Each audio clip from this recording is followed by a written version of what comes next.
Nyambung ngaji kitab Tanwirul Qulub terus ya. Maka adik-adik yang mau pengen dengar satu aja yang baca hadis arba'in nomor pertama. Siapa? Hadis pertama aja. Saya sini. Paling gampang kok hadisnya ya. Orang nggak sholat ya hafal. Ya, namanya siapa?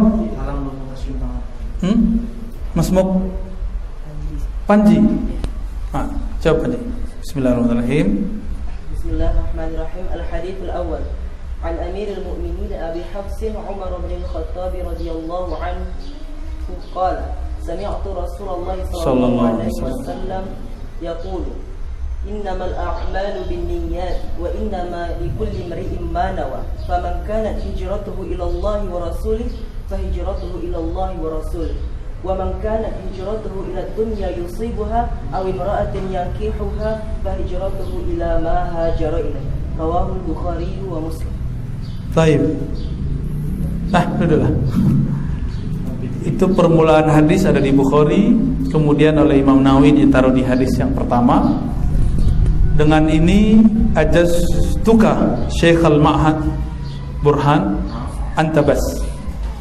Nah, wal masyayikh ya, wal asatiz. Santrinya mampir ke ustaz nanti. Kama ajazani masyayikhi Syekh Ahmad Marwazi, Abdul Rabb Nazari, Zakaria Al-Halabi, Abdul Mun'im Al-Ghummari, an Syekh Yasin Al-Fadani بأسانده إلى المصنف الإمام الفقيه المحدث الحافظ الصوفي زكريا بن شرف النووي. قبلنا وإياكم ما شاء الله. الفاتحة. بسم الله الرحمن الرحيم. يا nanti dia minta ijazah ke seustadnya ya, nanti sanadnya berkirim ya. Demikian dari kami, kita keseroleh ya. Masih ada yang bertanya. Oh ya, fadhal sampai Jembara masih kekejar kan ke surau antum. Iya, nanti setengah jam lagi. Oke. Nanya ke Buya salah. Ke Buya Burhan saya nanya. Ada gini Ustaz, penguatan. Sepertinya anak-anak kita yang di aliannya agak ragu-ragu dengan apa yang telah ada sama dia.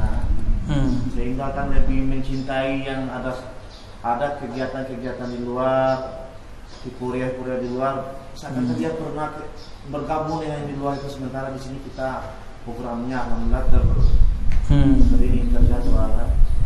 Artinya kan saya sering katakan bukan berarti kita yang di sini itu nggak kalah dengan orang yang di luar gitu kan. Sering saya seperti itu. Yeah. Buktinya hari ini untuk anak alia yang tamat itu kita berapa? 89 MTS 98. Nah, kemudian yang alia baru lebih kurang 15 orang yang daftar di sini. Kasih semangat besar bagaimana? Oke. Mau nggak biar kayak pesantren lama tapi dapat ilmu baru juga? Ngajinya kitab fikih, kan ada fikih madrasah ya. Tapi pakai kitab, nggak usah baca yang madrasah, nanti kan pengulangan ngapain ya. Jadi ngajinya matan takrib, nanti di-compare dengan buku dari kementerian, dan itu lebih cakep, lebih bagus, lebih asli. Jadi tetap ngaji kitab. Itu akidah, pakai akidah kitab Jauharatul Tauhid, misalnya Kifayatul Awam, Sanusi. Jangan pakai kitab Tauhid Saleh Fauzan. Main-main antum sama akidah santri. Itu amanah semua kiai-kiai, buya-buya, tuanku-tuanku, tengku-tengku, tuan guru di pesantren. Hati-hati, jangan coba-coba main-main cuma karena kita punya janji dengan sang pemberi derma untuk lalu merubah tanggung jawab dunia akhirat. Tanggung jawab dunia akhirat. Ya, dan ambo yakin di siko aman lah ya. Mulai Ustaz. Jadi ngajinya tetap buku akidah akhlak, tapi kitabnya pakai kitab. Coba kita ngaji, jadi nggak usah terjadi pengulangan, waktunya akan efektif, nggak ada stres santri. Jadi waktunya lebih banyak ngaji. Dan ngaji itu asik. Kalau ke buku Latin tuh nggak asik kan? Buku Latin ini jadi kurang sakral, karena emang image kita sudah begitu. Nah, ngapain pakai bahasa Arab, buku bahasa Arab yang sudah terbaru itu? Pakai bahasa Arab yang asli. Bukunya Imam misalnya Matan Ajurrumiyah, ya, itu lebih dahsyat. Imam Sanusi itu di akhir kitabnya, kitab akidahnya, itu mendoakan siapa saja yang membaca kitab itu agar husnul khotimah mati dalam la ilaha. Maka guru-guru kami mengatakan siapa yang mempelajari akidah Sanusiyah, insya Allah mati husnul khotimah dalam la ilaha illallah. Kalau buku yang kini itu proyek, silakan di-compare. Jadi jangan dibuang kurikulum kementerian. Kan kementerian itu sebenarnya niat mereka untuk menjaga kualitas. Kalau pakai kitab kualitasnya kira-kira gimana? Berkali lipat gak? Jadi silakan tetap ada buku itu di-compare saja.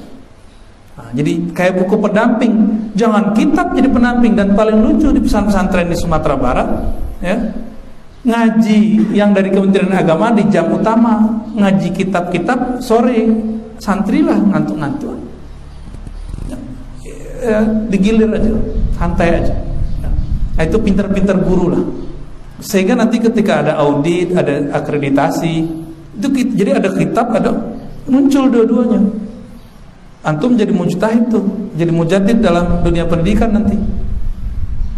Dan kabar gembiranya, pesantren-pesantren di berbagai wilayah se-Indonesia itu sudah boleh membuat ma'had ahli setingkat sekolah tinggi. Dosennya nggak perlu sarjana, sebab pesantren itu sudah sarjana. Ketika dikasih ijazah itu sudah wisuda itu. Cuma kan kualitasnya dari zaman ke zaman merosot secara zaman, secara person belum tentu. Siapa tahu sekarang lebih bagus dari santri sebelumnya. Kami meyakini itu. Secara person dulu sahabat terbaik, kemudian merosot, nanti naik lagi. Begitulah terus. Dan ini zaman mau naik, makanya sekarang mendapatkan ilmu mudah. Bisa dari YouTube, bisa dari Google, bisa dari. Maka ustadz-ustadz harus melek teknologi. Sekolah keren itu bukan berarti punya infocus, proyektor, bukan. Sekolah bagus itu yang bisa baca literatur yang berat-berat. Sepakat gak ya? Infocus gagah, tapi pulang-pulang dari kampus kalah lo dari anak kelas terakhir baca kitab, baca buku. Nah itu perasaan beliau ketika ngampus. Ya Bu ya, dulu baca kitab, Masya Allah bisa di-i'rab 3 kali jalan. Teks tuh dijelaskan status hukum, cara bacanya 3 cara. Kini ragu-ragu baca kan. Jadi mohon maaf orang kampus, kadang-kadang ngampus bagi santri tidak selalu baik. Nah negara kita lama fasilitasi. Jadi selama ini yang ada cuma SD, SMP, SMA, kampus. Sekarang udah ada madrasah, ibtidaiyah, sanawiyah, aliyah, ma'had ahli. Tapi syarat ma'had ahli harus sekian tahun dulu madrasah. Semoga nanti ini wujud nanti ada ma'had ahli seharusnya. Studi bandingnya bulan Juli ke Aceh insyaallah. Aceh ya? Ini kan Juni. Langsung ke Aceh. Iya langsung lah. Antum kan punya sanad ke situ kan? Ya. Seketika mau cerita tentang sanadnya. Jadi orang itu akan merasa berkeluarga kalau faham sanad gurunya. Akan beradab ketika ketemu murid dari guru-gurunya atau kawan dari guru-gurunya di luar. Salah satu pesan-pesan dari masyayikh ahli hadis dari dulu, kenali sanadmu, berhati-hatilah di luar ketika ketemu ulama selain guru-gurumu. Apa sebab? Guru kita punya guru, contoh Dulu siapa pendiri Darul Ulum di Siko? Tengku siapa? Tengku Abdul Rauf. Berguru ke Abun Tanah Merah. Beliau siapa namanya? Iya, Abun Tanah Merah namanya. Ke Abu Ya Tanah Syekh Wali. Nah, Abun Tanah Merah berada dengan Muhammad Wali Fahimi, Sunda Wali. Oke. Sunda Wali Syabdul Wani. Syabdul Ghani. Syabdul Wani langsung di Jabal Kubais. Antum catat nggak itu? Ya. Tulis Tan. Ya. Mahal itu infonya. Itu torikotnya itu. Ngaji kitabnya. Darul Ulum Syekh Mudawali. Syekh Mudawali ya. Syekh Mudawali ngambil sanadnya ke Syekh Muhammad Jamil Jauh salah satunya.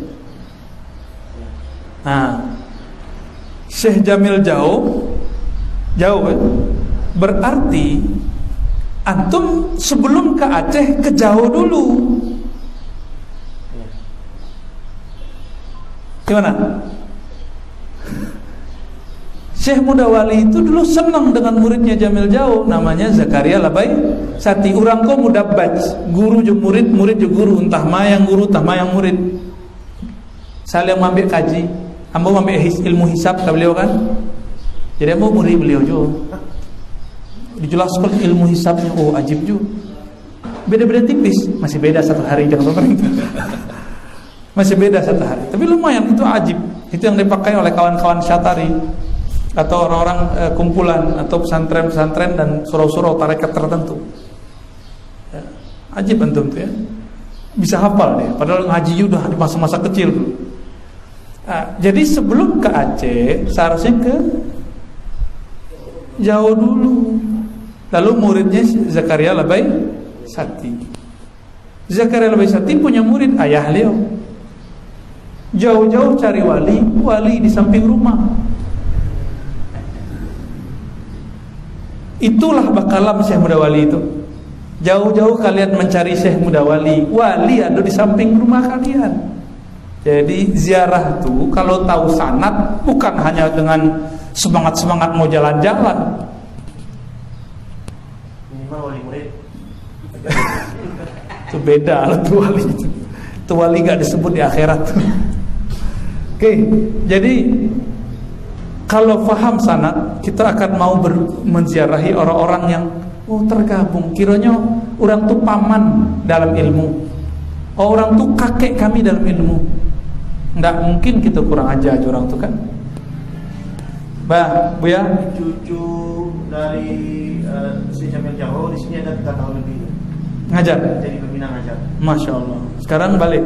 Sekarang dia balik kampungnya. Siapa namanya? Dan suaminya Irwan Faris. Buya Irwan Faris. Ya, sekarang dia jadi pembina di MKPK Kota Baru. Masih manhaj al-sunnah kan? Masih. Oh kayaknya berat untuk ngomong masih. Masih lah masalah. Syekh Jamil Jauh itu nulis kitab Nahu, bahkan mengkritik selevel Muhammad Abduh. Bayangkan, Muhammad Abduh itu paling terkenal di zamannya. Ulama Mesir, Azhari itu Bu ya. Syekh Jamil Jauh mampu memahami kekeliruan Abduh, dikritik oleh beliau dalam kitab Tazkiratul Qulub. Jadi ulama-ulama kita dulu ikut dalam perdebatan internasional, bukan perdebatan masih gini yasinan, kunut, nggak level. Bosan kita itu. Cuma jamaah kan masih bingung. Jadi kita harus membedakan. Buya Ustadz tuh jangan stagnan dengan persoalan masyarakat di lapangan. Tetap yang kayak gitu kita layani. Makanya kemudian ada yang komen-komen, hari gini masih bahas begituan. Ya orang ini dia sok ya. Orang ini terpisah, alien. Nggak nyatu sama umat. Umat punya masalah begini ya jawab. Tapi seorang ustadz harus punya waktu sendiri untuk bermuzakarah sendiri, bareng-bareng. Jadi harus ada nanti majelis para asatiz bermuzakarah. Dulu Syekh Jamil Jauh begitu, Syekh Zakaria Labai ngumpulin guru-guru ngaji baca kitab sama-sama masyayikh. Sesekali ada santri ngintip, dahsyat hantam-hantaman kan, main koreksi-koreksi bacaan. Ajib-ajib ulama dulu itu. Nah, semoga Darul Ulum sesuai dengan namanya Dar Al-ulum bukan hanya satu, ulum, banyak ilmu. Semoga mulai dari tahun kini mulai ngaji kitab yang serius. Sanad banyak, gampang dicari. Ambo tinggal tulis. Ya. Tinggal ditulis, banyak sanad kita. Kalau sudah tahu, tolong nanti diziarahi. Jadi sebelum ke Aceh, tolong Buya ziarahi dulu lah Syekh Jabil Jauh tuh. Zakaria Al-Bisati duo secukupnya. Kalau ketemu muridnya, nanti yang hidup dulu. Ya, mohon maaf menggurui antum, para antum yang guru kan. Demikian dari kami. Ada pertanyaan, Bu ya? Apa tuh? Waduh. Assalamualaikum. Salam. Ya, kenapa kita tidak boleh mempelajari kitab Syekh Sahih Fauzan? Jujur kadang saya suka dengan fatwa beliau dari YouTube Sahih Fikih. Antum suka, itu nggak masalah, nggak ada yang melarang. Saya nggak ngelarang antum mempelajarinya, tapi kalau itu jadikan kurikulum, itu berbahaya. Apa sebab? Kita sudah buat kajian di Ribatnya. Silakan dicek kitab tauhidnya Syekh Shalih Fauzan itu menyebut orang yang tawasul.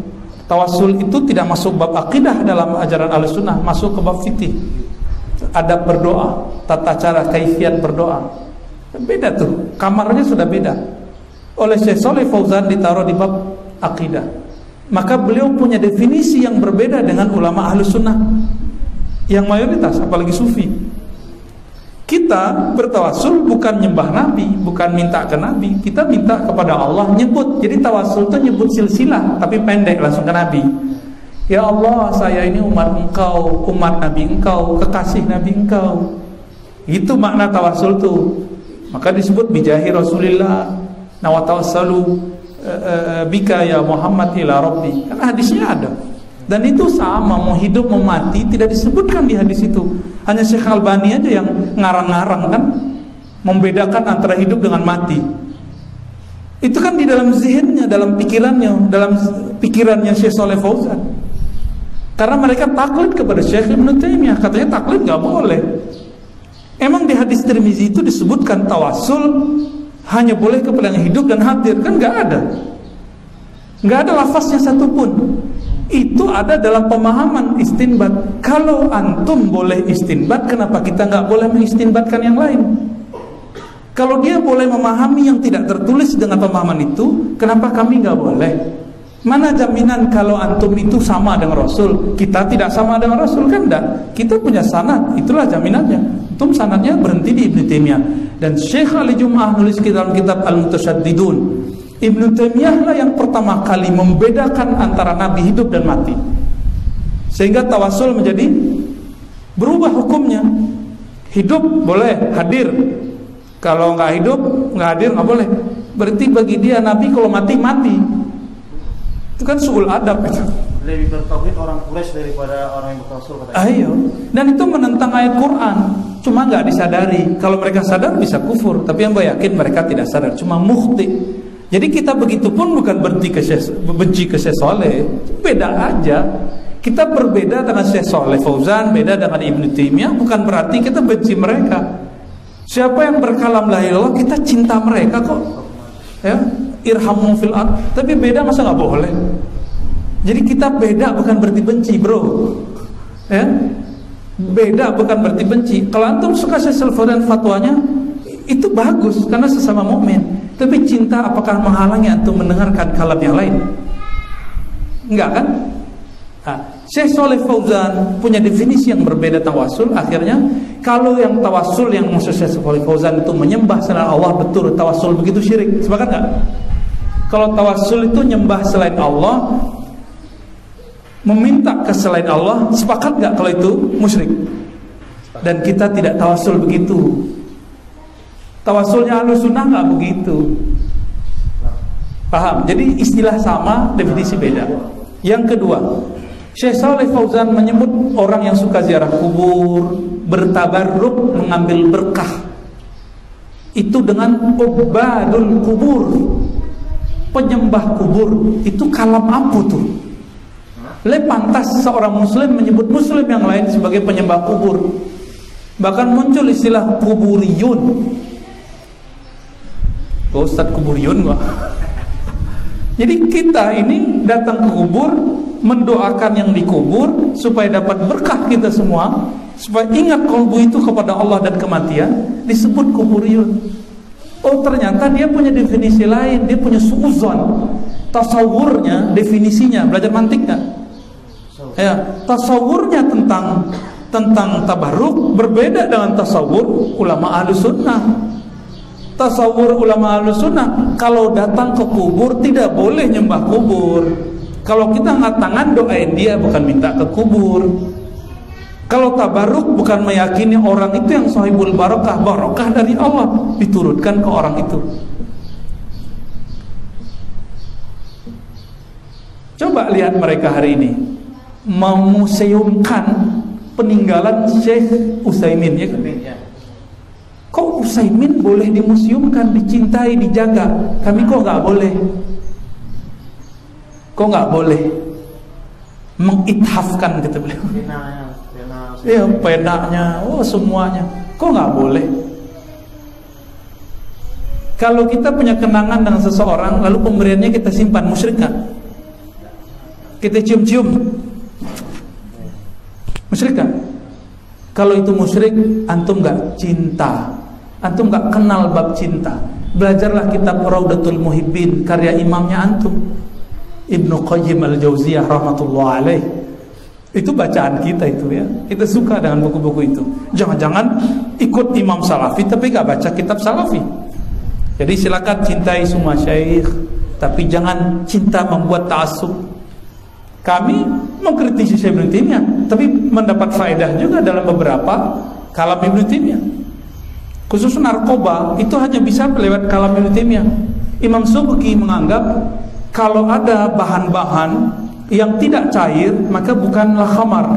Bagi Ibnu Taimiyah, semua apapun, mau cair, mau bubuk, kalau memabukkan, mau asap, itu khamar.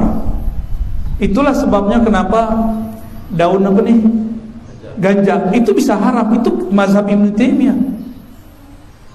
Di Indonesia fikih Ibnu Taimiyah diambil beberapa. Talak 3 sekaligus, jatuh 1, itu dipakai di KHI. Kalau kita pakai mazhab Syafi'i, waduh repot antum. Ya udah langsung bain kubro. Repot Bu ya. Repot. Kita pakai juga berzakat tidak mesti menggunakan makanan pokok, bisa yang lebih pokok. Barang memberi bahan pokok, fulus. Itu fatwa-fatwa mereka itu. Nah, nanti itu diberikan juga ke santri, ya, perbedaan fikih kontemporer dengan klasik. Itu penting itu, biar nggak kolot. Fikih itu ditulis untuk zamannya. Maka zaman sekarang karena perkawanan fikih itu dasar, dulu cuma ada 24 transaksi.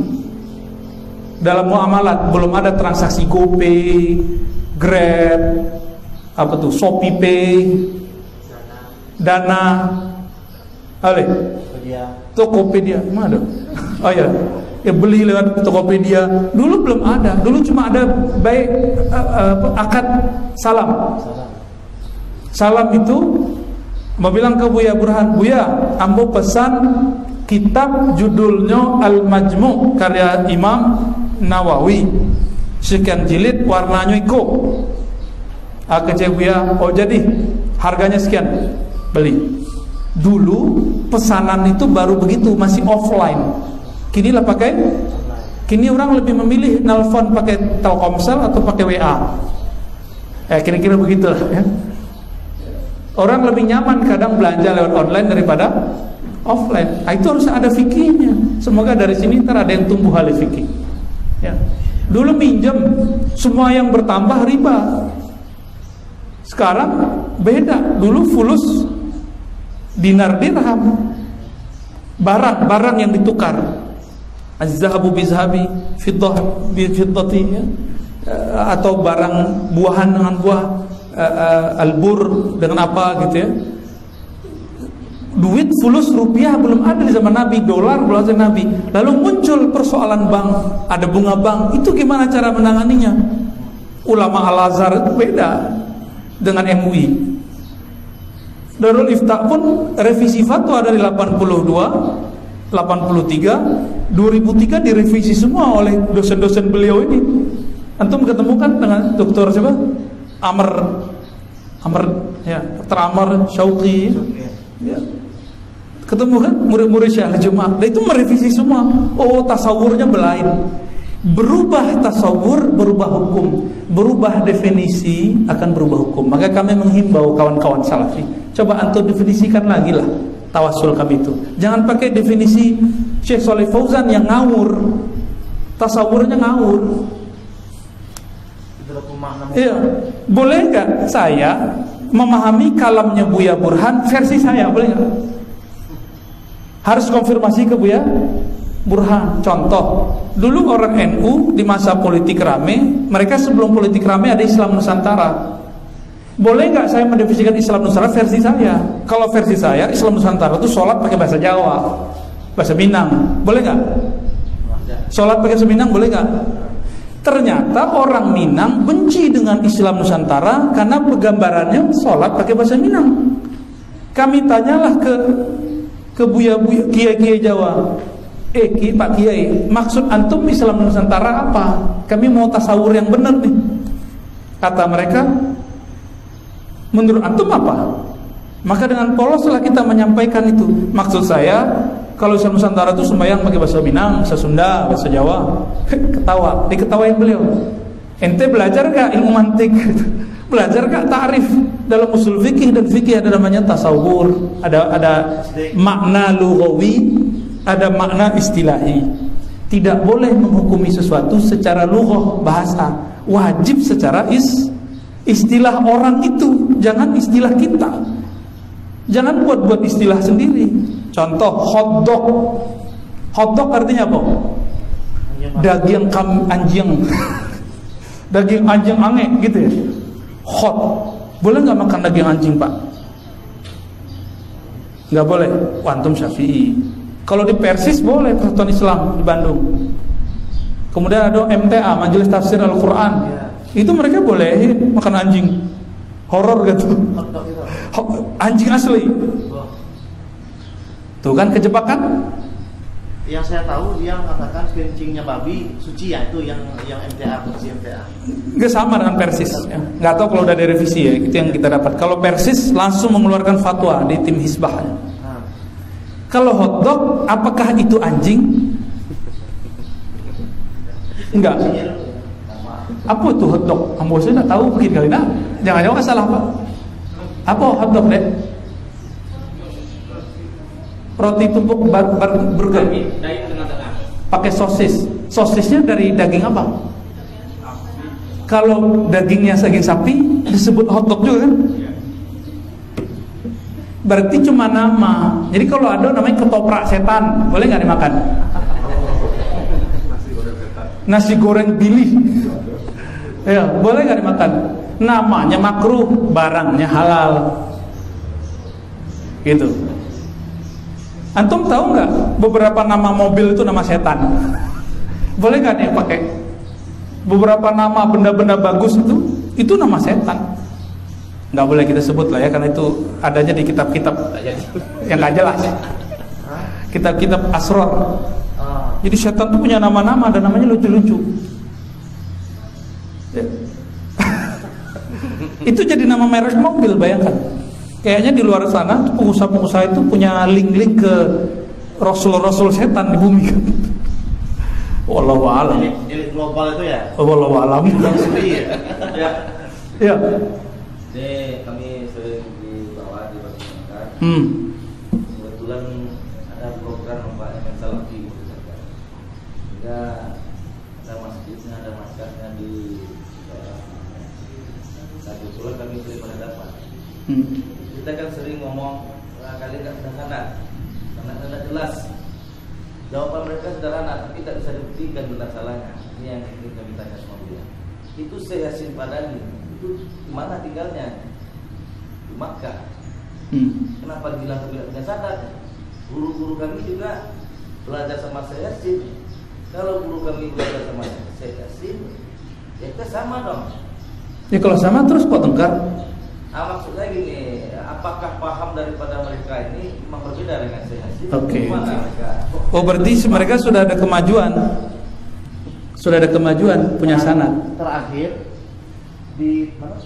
Di Tanjung daerah Jauh, bukan di daerah Sungai Tambang. Nah, tolong ceritakan daerah Sungai Tambang.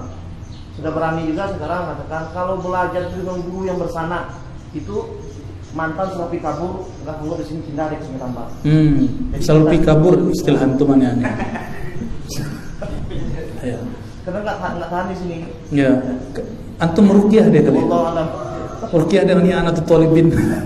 Oke, baik. Apakah Salafi benar bersanad ke Syekh Yasin? Betul, sudah ada namanya Syekh Sa'ad itu dan beberapa masyayikh mereka hadir di majelis Syekh Yasin waktu ijazah ammah. Apa sebab? Syekh Yasin itu punya semacam fikih dakwah, strategi dakwah. Karena beliau tinggal di Saudi, beliau itu korban kezaliman Saudi yang berhaluan Salafi Wahabi. Darul Ulum namanya. Dari sana ada Ulum Aceh itu. Nah, di sini dia. Darul Ulumnya Syekh Yasin itu dibubarkan oleh Salafi. Terus kalian ngaku bersanad ke Syekh Yasin? Kazib. Sanad apa yang dimaksud? Itu cuma sanad ngambil berkah. Lu ngambil berkah dari mana? Guru-guru kalian dulu mengkafirkan beliau atau minimal memfasikkan beliau. Karena Syekh Yasin mursyid 66 thariqat. Punya sanad beliau 66 thariqat. Saksinya banyak. Syekh Zakwan di Jakarta, termasuk Syekh Ahmad Murazi, Said Agil Munawar, ya, Kiai Ahmad Murazi dan Kiai Zakwan itu bertahun-tahun, 12 tahun sama 10 tahun mereka ini. Ada yang beberapa tahun di sana. Syekh Sufyan Nur Marbu, termasuk abangnya Marbu Al-Banjari itu mereka menyaksikan beliau-beliau itu sok-sokan ngaku bersanad, ya. Barangkali ngambil berkah, katanya mengambil berkah nggak boleh. Itu kan sanad li tabarruk. Loh kok boleh ngambil sanad tabarruk? Berarti antum musyrik juga kayak kita ini. Ya. Jadi sanad mereka itu yang kita sebut ngambil sanad tabarruk, bukan sanad fikrah, bukan sanad ruhiyah. Ada emang, ada. Ya. Persoalan sanad ini ketika yang disampaikan beliau tadi, memang perlu kita akui kawan-kawan Salafi Wahabi ini, karena contoh yang terjadi ketika kami di Mesir, itu ketika ngajinya dengan Syekh Ali Jum'ah, ngaji dengan Syekh Fauzi dan Syekh yang lainnya, mereka nggak datang. Rifat Fauzi, bukan Syekh Fakih Hijazi juga. Kemudian ketika ngajinya mereka nggak datang. Namun kan biasanya kan diumumkan tuh, besok kita khataman plus pembagian sanad. Datang. Mereka datang. Gitu. Itu gayanya mereka seperti itu. Mereka datang. Ketika di saat kawan-kawan yang memang mengaji dari awal, kemudian pernah mereka kena sakit, nggak hadir 1 hari, mereka datang ketika ngamen, tapi mereka nggak mau tulis nama karena merasa berat beban sanad ini. Tetapi mereka itu dengan angkuh dan sombongnya, mereka tulis nama mereka. Nanti di khatam sama Syekh. Udah, nanti mereka dengan saya juga bersanad. Tapi sanad secara rohaninya itu nggak ada. Jadi sanad dibagi 3, Bu ya. Sanad tabarruk, sanad ijazah. Ngambil berkah. Yang tadi dianggap syirik. Itu kan dia datang kan dia dapat berkah kan? Pakai stempel segala kan? Yang kedua sanad fikrah, pemahaman. Ngaji kepada seseorang, fahamnya turun kawan. Yang ketiga sanad ruhiyah, tarbiyah atau suluk, itu berguru ke mursyid. Itu 3 sanad. Barangkali mereka yang atas itu. Dan yang paling mereka suka sebenarnya Syekh Muhammad Yasin bin Isa Al-Fadani, beliau menyelamatkan silsilah sanad ulama Salafi. Nah itu sebenarnya. Nanti silakan baca, disertasi saya udah dibagi PDF-nya kan, udah saya wakafkan itu. Baca. Muslim Teologi Muslim Puritan, cari itu, sudah ada di ya, Telegram Ripat kali ya, silakan dicari. Itu sudah saya bagi itu. Ya. Semoga diterima di sisi Allah. Ya. Bukan berniat merendahkan Salafi, justru kita mau menghubungkan Salafi. Cuma kita menemukan di tengah jalan perbedaan akidah mereka antara zaman Imam Ahmad dengan Ibnu Taimiyah. Udah berbeda, tapi secara semangat sama. Jadi Syekh Yasin Al-Fadani rahmatullah alaihi wa qaddasallahu sirrahu, beliau itu menuliskan sanadnya ke Syekh Muhammad bin Abdul Wahhab. Sehingga kitab-kitab Syekh Abdul Wahhab itu sanadnya hampir semua, bukan semua ya, hampir semua itulah jalur Syekh Muhammad Yasin. Jadi Syekh Muhammad Yasin terhubung kepada namanya Hayat As-Sindi, Muhammad Hayat As-Sindi, guru dari Muhammad bin Abdul Wahhab, dan murid-muridnya Hayat As-Sindi, dan kawan murid dan muridnya. Dan itu terhubung nanti ke si Muhammad Abdul Wahhab. Jadi Syekh Muhammad Abdul Wahhab itu pernah berguru kepada Muhammad Hayat As-Sindi, sebagaimana diakui oleh Shalih Fauzan, diakui oleh Bin Baz, diakui oleh Utsaimin. Mereka mengakui itu. Tapi mereka nggak memperhatikan siapa Muhammad Hayat As-Sindi ini. Sering kita bahas ya. Kayaknya udah lupa karena aneh nyebut nama orang kebanyakan. Ya, bener, lupa kan? Kan baru aneh sering nyebut Muhammad Hayat As-Sindi. Beliau itu guru hadis, guru kutubus sittah, Sahih Bukhari, Muslim, Abu Daud, Tirmizi, semuanya kitab itu. Lalu guru tarekat, beliau itu sufi, punya syarah hikam Naqsyabandiyah, Muhammad Hayat As-Sindi. Bahkan beliau punya sanad ke Muhammad bin Abdul Karim Saman, Thariqah Khalawatiyah Samaniyah. Beliau kan Al-Madani, Muhammad Hayat As-Sindi itu Al-Madani. Ya ketemu. Ya. Jadi Syekh Muhammad Abdul Wahhab dalam ilmu sanad itu beliau masuk jaringan. Tapi dalam ilmu pergerakan dan akidah beliau sudah keluar sendiri dari Ahlussunnah yang mayoritas. Belum buat Ahlussunnah sendiri ala Wahabiyah. Maka paham beliau tidak terikut dalam sanad itu. Sama, jadi kalau ada Salafi ngaku bersanad ke Syekh Yasin, itu sanad ngambil berkah. Ya sama-sama syirik lah kita, karena kita percaya berkah. Walaupun enggak, ini sanad keilmuan. Iya, ilmu itu kan berkah. Ente nggak ngaji tapi giliran ijazahan datang kan gitu ya. Jadi ini pengakuan teman-teman kita Azhari ini, tamatan Azhar. Valid Ustaz ya? Ini saksinya udah 3 orang nih Azhari di sini. Jadi mereka giliran ngaji hadis, khataman Sahih Bukhari nggak datang. Giliran khatamannya ada ijazahannya di akhir majelis datang. Boleh memang meriwayatkan hadis itu cuma datang pas ijazah boleh. Tapi santri-santri yang banyak adab ini, mereka nggak hadir sekali itu merasa nggak pantas.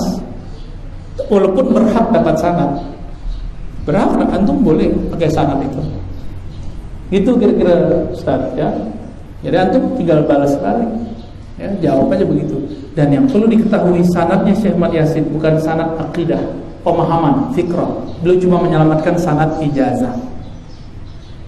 Barangkali Muhammad Abdul Wahhab itu dulu pernah berniat baik, ya kan? Apakah Muhammad Abdul Wahhab berniat buruk? Kan enggak, niatnya kan baik, cuma manhajnya yang kemudian menurut kita berbeda. Kita enggak benci kok sama Muhammad Abdul Wahhab. Gitu. Nah, di kitab beliau tertulis tuh sanadnya, sanad kitab Ushul Salasah, kitab Tauhid itu. Sanad Ibnu Taimiyah lengkap semua. Nah, silakan lihat di buku aneh itu ada ya. Khalas, MC. Ya. Kita ada jadi sering dengan Muhammad Nawawi. Sekarang ada sekalian itu ada apa? Ada sini karangan dari Albani kan? Albani. Oh, bukan karangan dia. Jadi kitab Riyadhus Shalihin ditakhrij. Takhrij itu artinya diteliti ulang hadisnya oleh Albani, lalu kitab itu dipakai, ya. Taib. Itu salah tulis, tidak beradab itu. Kalau kitab itu karya orang, tulis nama dia, baru tulis. Tapi sekarang kan penerbit agak kurang ajar. Biar laku tulis nama Albani ya. Albani sendiri nggak nulis gede-gede nama dia, kecil. mukharrij istilahnya atau muhaqqiq. Jadi mukharrij muhaqqiq itu bukan pengarang, dia cuma meneliti ulang hadis itu. Makanya di footnote-nya ada sahih, hasan, dhaif. Itu penelitian. Bisa salah, bisa benar. Gitu. Ya. Cukuplah ya. Semoga bermanfaat pertemuan kita, silaturahmi kita pada pagi duha ini. Semoga Allah ridhoi, Allah jadikan ini sebagai tanda kita bersaudara zahir dan batin. Amin. Assalamualaikum warahmatullahi wabarakatuh.